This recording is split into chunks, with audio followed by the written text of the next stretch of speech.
you don't need a visa that time. Okay. So I started a job. I worked 5-6 months, and then my brother went to see Mr. Fakir Muhammad Barrister, and he found a job in Hyde.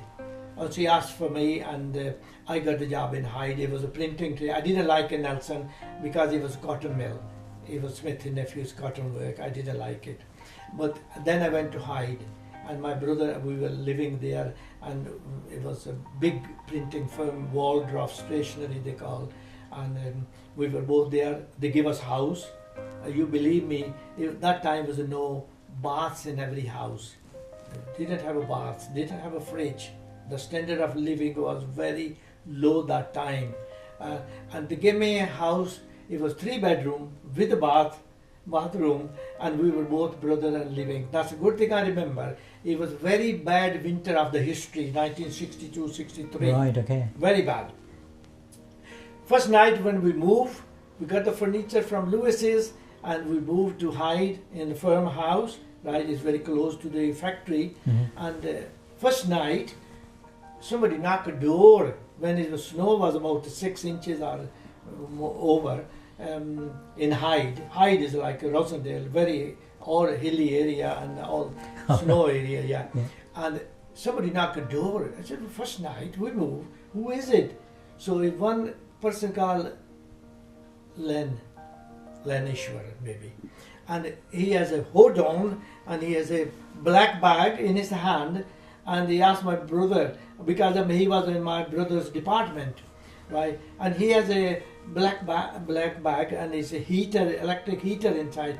And he said to my brother, I mentioned to my wife, they were very old man, very nearly pensioner, and he said, I talked to my wife, 2 Asian man, young lad, they moved today, and it's heavy snow, it's very, very bad winter, they might not have a heater with them.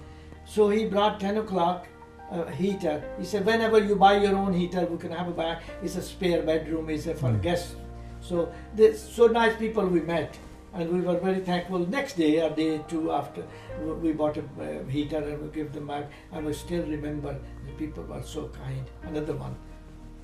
Okay, right. So, and then I moved. My brother moved to Leeds. Some reason, and I moved to Leeds with him. Again, I was in a printing trade. I worked there. So printing is your favorite thing, and you work really hard on that. Chaudhry Siddique Sahab, you were in Nelson.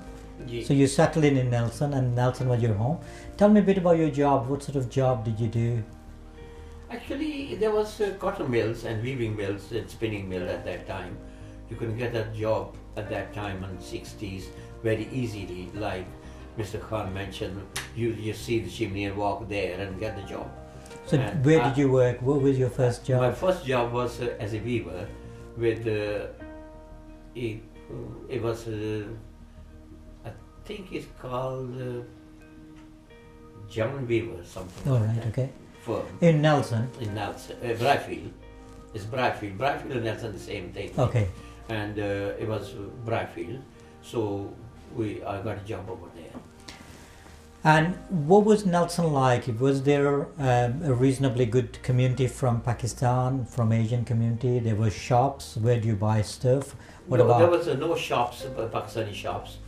But there's only few people at that time when I came to Nelson. I think we were 10 people or 15 people are together that time. So what was the arrangement for food or shopping? Food actually, there were halal food. We have to ring to Bradford for someone, and he brings the meat from there once in a week or twice in a week, in 4 nights once, and then we buy them, cook them, and that's it.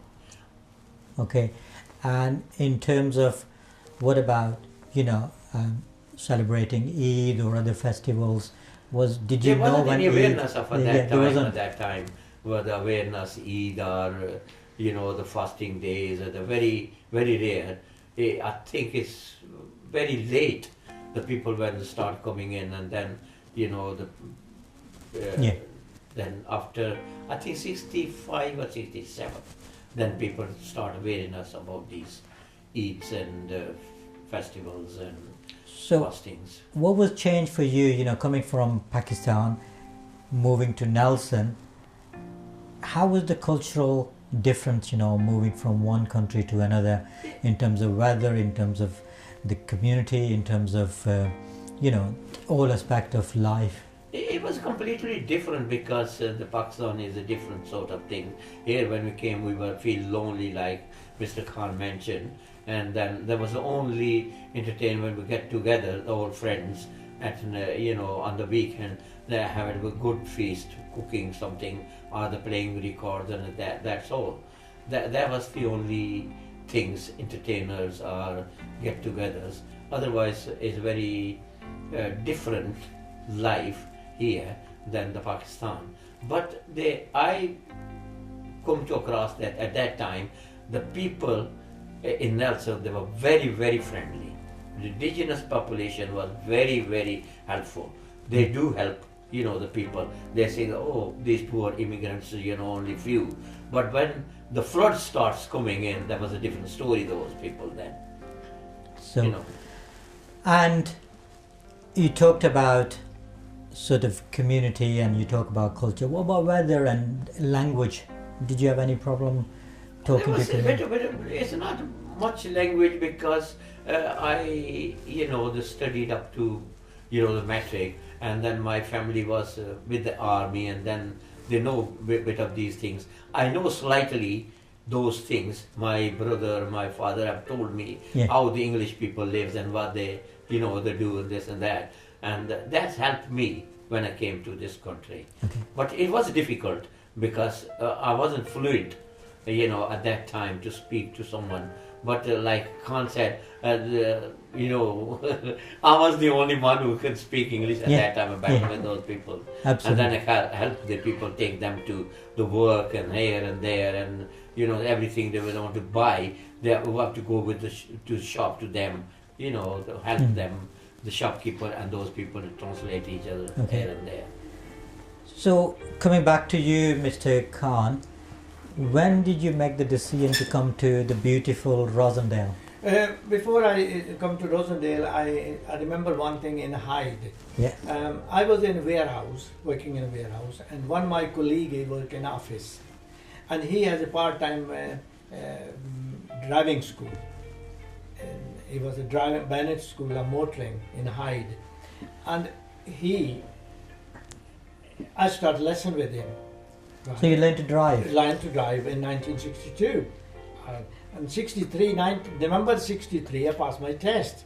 Right. But one day, when I was learning, I might be going fast. He said, "Where's the fire? Where's the fire?" I didn't know English very well. "Where's the fire? Where's the fire?"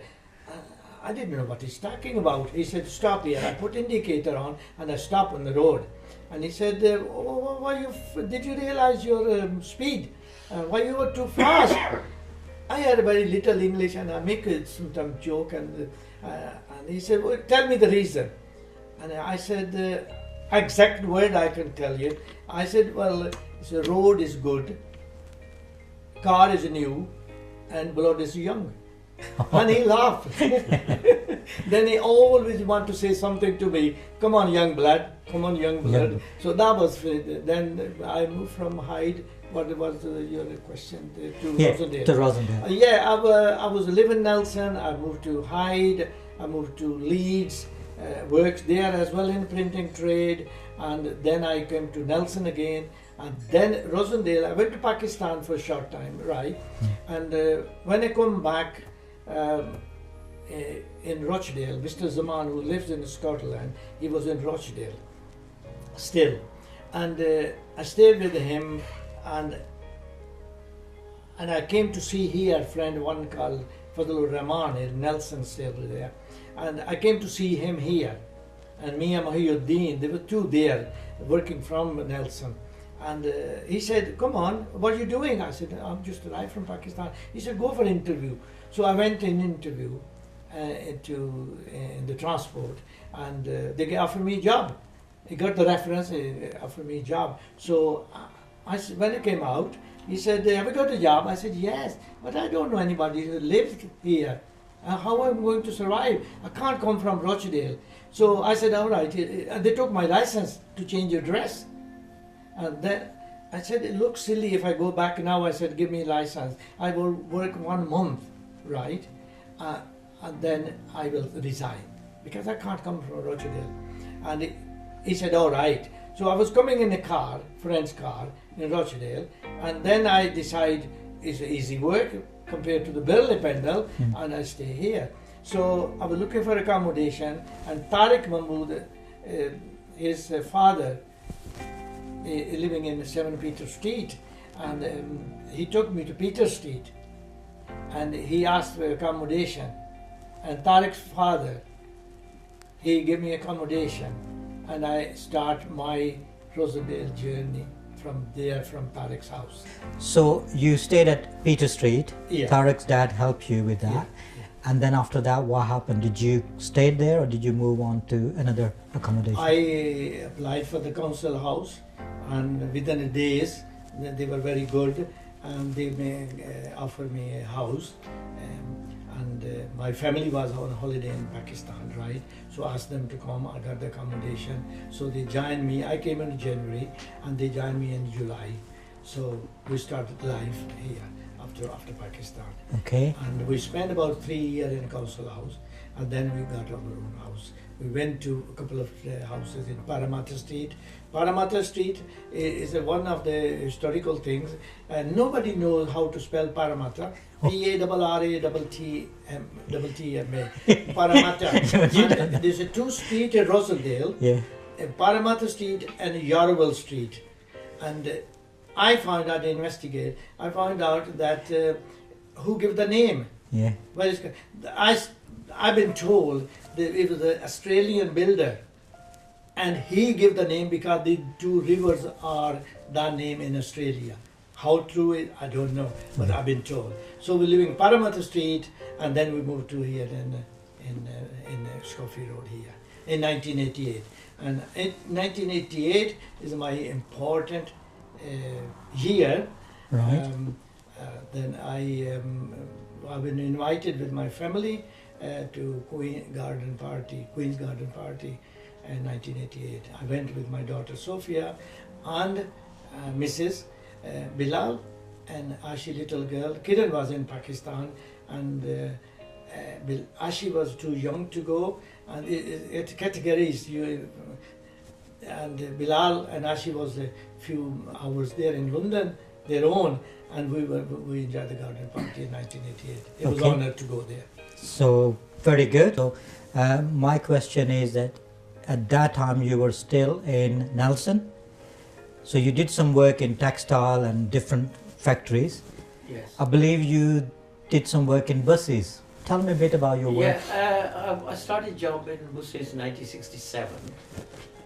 I think it's July, something like that, June and July. And I was the 4th person on the buses at that time. Before me was Ghulam Nabi Chaudhry, Mr. Reyaz, and Master Bashir. So you were the 4th Pakistani I was the Asian 4th person. Asian Pakistani on that buses at that time. So after me, that a lot of people came along on the buses later on after that. So any experience of working in buses, any interesting thing, anything you dealt with, any experience? Yeah, well, sometime late at night there was, the drunkards, but the indigenous population was very good. I had once, with the drunkenness, he was abusing me, and then one of the passengers came along and he told him off. He said, he's doing good job, why is disturbing him? And then he shut his mouth, and that was the only one Yeah. incident on the buses all the time. But I had a very good time on buses. And you carried on working in buses for how long?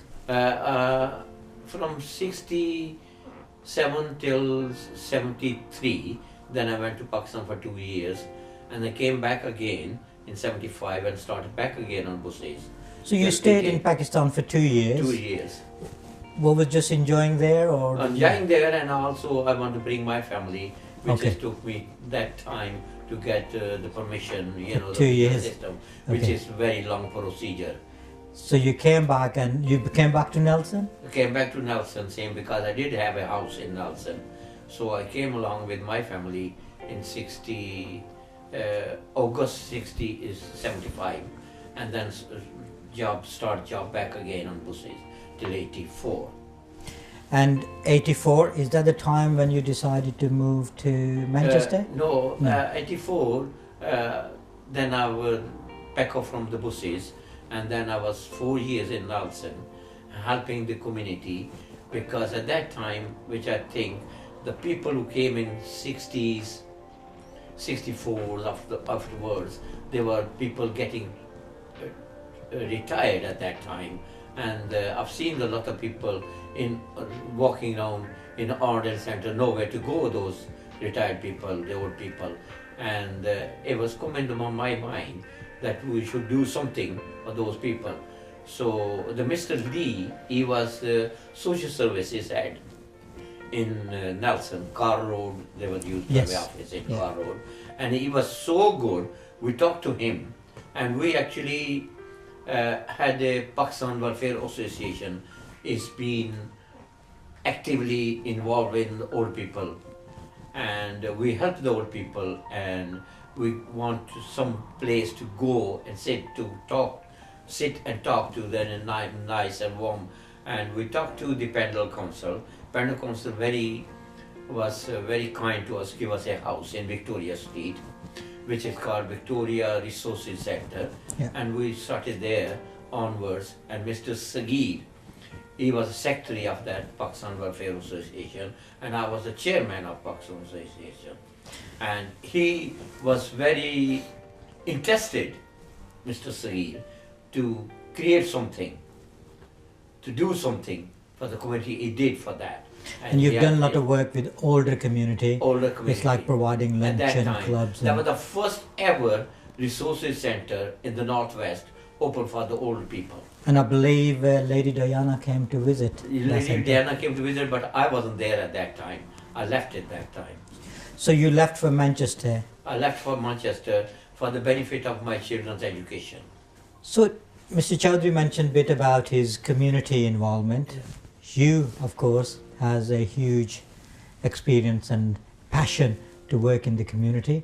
Tell me a bit about your involvement in Rosendale to help community, where you come from and how did you manage?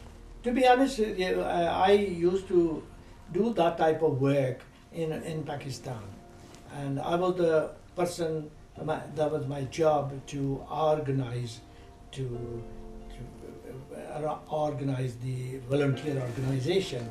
And at first I came in Nelson, and somebody asked me, I said no, because I always see a lack of commitment in our community, right? So I refuse. When I come to Rosendale, a couple of people invite me and explain why we need it here. And I was convinced, and you might know Mazhar Hussain, and we started the Community Relation Council. That time we too definitely member of the original member, founder member of the Community Relation, then become in 1990, become a Racial Equality Council with Hindman and Rosendale. And we done a lot of work here. And finally, the same question, if you were still in Pakistan and if you haven't decided to come to UK, what was life like in Pakistan?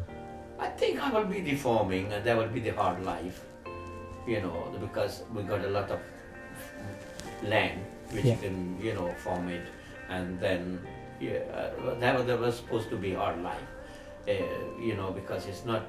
We live in that area where there's no irrigation system, the good irrigation system.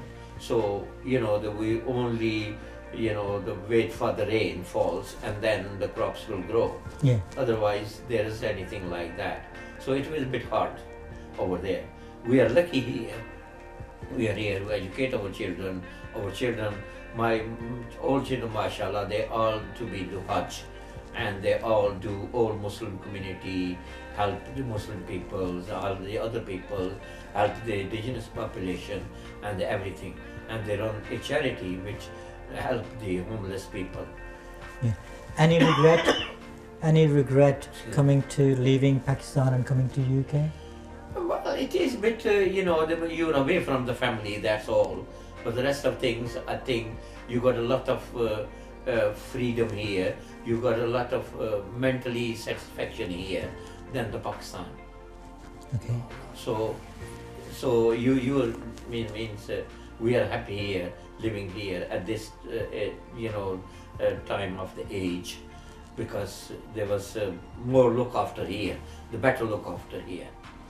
Okay. And the children's here, so we can't move from away from the children. So who will be look after you if you go back to Pakistan? So You'll it be become very lonely difficult there. now, isn't it? You'll be Yeah. lonely there. Here, you got a children. Every child can come and look after you when you're living by yourself.